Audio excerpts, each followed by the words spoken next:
Hello viewers, আসসালামু আলাইকুম। আশা করি সবাই ভালো আছেন। তো অনেক দিন পর চলে আসলাম আবারও শুটিংয়ে চট্টগ্রাম সমুদ্র বন্দরে এবং অনেক দিন পর আসা হলো এবং আপনাদের দেখাচ্ছি কিভাবে আমরা সমুদ্রে শুটিং করে থাকি। এবং অনেকেই জানেন যে সমুদ্রে শুটিং করা অনেক অনেক কষ্টের বিষয়, কারণ যারা শুটিং দেখেন, শুটিংয়ের পরে যে জিনিসগুলো দেখেন আসলে তারা হয়তো ভাবেন যে অনেক ইজি, বাট আসলেই অনেক ইজি না, কারণ আমরা শুটিং করে থাকি, আমরা জানি কতটুকু কষ্ট হয়। তো যাই হোক, সেটা বিষয় না, সেটা হচ্ছে আজকে অনেক দিন পর সমুদ্রে আসলাম এবং সেখানে শুটিং করব। তো পানিতে নামতে হবে, যার কারণে আমি তো পানিতে নামবো না। তার কারণে অনেক কষ্ট করে পলাশ ভাইকে নামাবো চিন্তা করছি, কারণ আজকে আমি কি নামবো না, কারণ এই লবণাক্ত পানিতে নামতে নামতে আমি এমনি কাল হয়ে গেছি।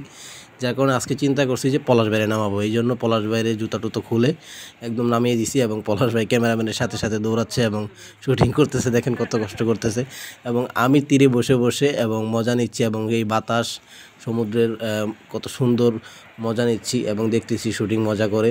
এবং ডিরেক্টর, ক্যামেরাম্যান, পলাশ ভাই এবং লাইটের একজন আছে, ওনারা সব কষ্ট করছে। দেখুন, যেন অনেক রিক্সের ভিতরে শুটিংটা করতে হয়, আপনারা দেখে বুঝতে পারছেন যে কত রিক্স থাকে, কারণ ক্যামেরাতে পানি চলে যেতে পারে, বালি চলে যেতে পারে। অলরেডি পানি, বালি পরবর্তীতে চলেও গিয়েছিল, যার কারণে এবং আর্টিস্টও খুব কাজ করছে, কারণ প্রত্যেকটা মানুষ এখানে ভিজে যাচ্ছে, জামা কাপড় ভিজে যাচ্ছে, ক্যামেরা ভিজার ভয় থাকে, লেন্স ভিজার ভয় থাকে। তারপর অনেক কষ্ট করে আমাদের শুটিংটা করতে হয় আপনাদের জন্য, কারণ আপনারা দেখে যেন জিনিসটা সুন্দর উপভোগ করতে পারেন। তো যার কারণে আমরা শুটিং করছি এবং পলাশ ভাই একা একাই সব কিছু করছে। এবং যাই হোক, অনেক দিন পরে আসলাম এবং এত সুন্দর মনোরম পরিবেশে সমুদ্র সৈকতের তীরে শুটিং করে অনেক ভালো লাগছে, মনটাও ফ্রেশ হচ্ছে। সবাই ভালো থাকবেন। আসসালামু আলাইকুম।